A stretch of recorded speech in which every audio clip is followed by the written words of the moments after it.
وعلى آلہ وصحبہ اجمعین۔ میرے محترم دوستوں اور بزرگوں، اب سے تقریباً 50 سال پہلے کم و بیش یہ کچنار کی سرزمین ہے جس حال میں تھی وہ آپ حضرات جانتے ہیں۔ اس کے بعد بھی یہ اللہ کی طرف سے ہوا کہ کئی جگہوں کے لوگوں نے پیشکش کی کہ ان کے جگہ کے اوپر، ان کی زمین کے اوپر اس ادارے کی بنیاد رکھی جائے۔ یہاں سوچا گیا، خیر آباد سوچا گیا، دوسرے علاقوں کو سوچا گیا، لیکن وہ وقت ہمیں یاد ہے کہ جب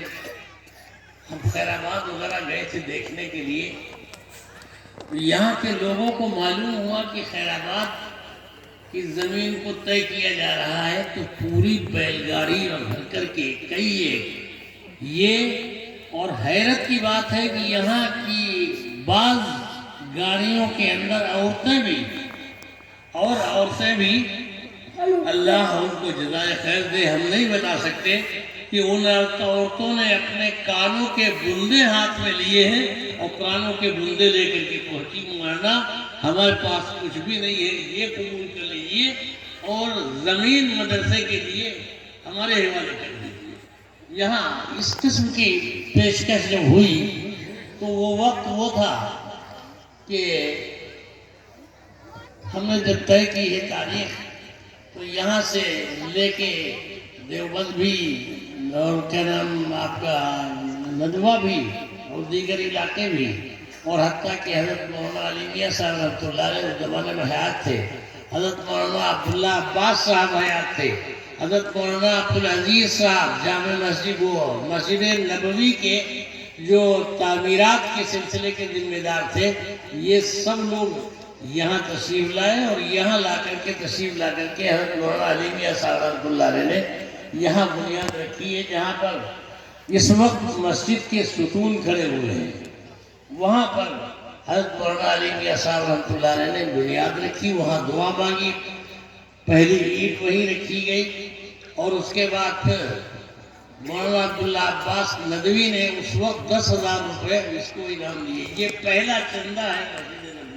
مسجد کے سلسلے کا،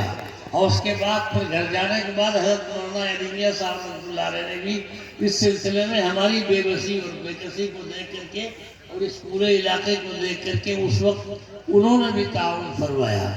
اور اس کے بعد پھر سلسلہ چلتا رہا یہاں تک کہ جو مسجد نبوی کے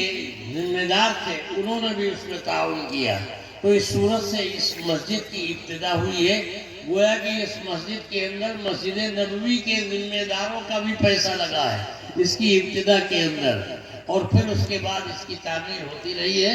اور آج آپ یہ دیکھ رہے ہیں کہ یہ مسجد کا یہ پورا میدان جو پڑا ہوا تھا، اس پورے میدان کے اندر اللہ رب العزت نے تعلیم کا کیسا نظام قائم کیا ہے، جہاں ایک بھی حافظ نہیں تھا،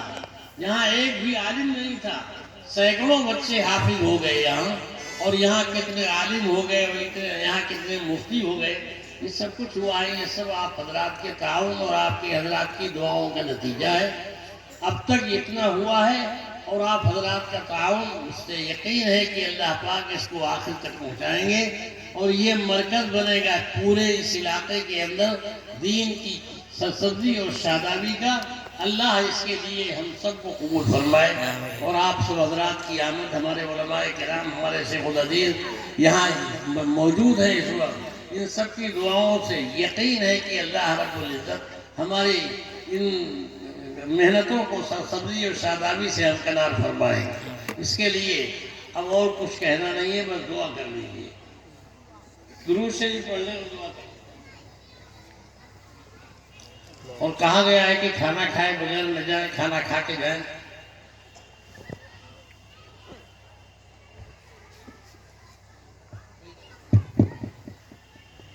بہت سارے لوگوں نے دعاؤں کے لیے کہا ہے، اس جلسے میں تعاون بھی کیا ہے اور دعا کے لیے بھی کہا ہے۔ آپ سب سے درخواست ہے کہ ان کے لیے دعا کریں، ہم لوگ بھی انشاءاللہ دعا کریں گے۔ اللہ تعالیٰ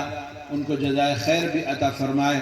اور مدرسے کے تمام معاونین کو بھی جزائے خیر عطا فرمائے. آپ حضرات اپنی دعاؤں میں بھی یاد رکھیں اور اس وقت بھی ان کے لیے دعا ہو دیجیے. اللہم صلی علی سیدنا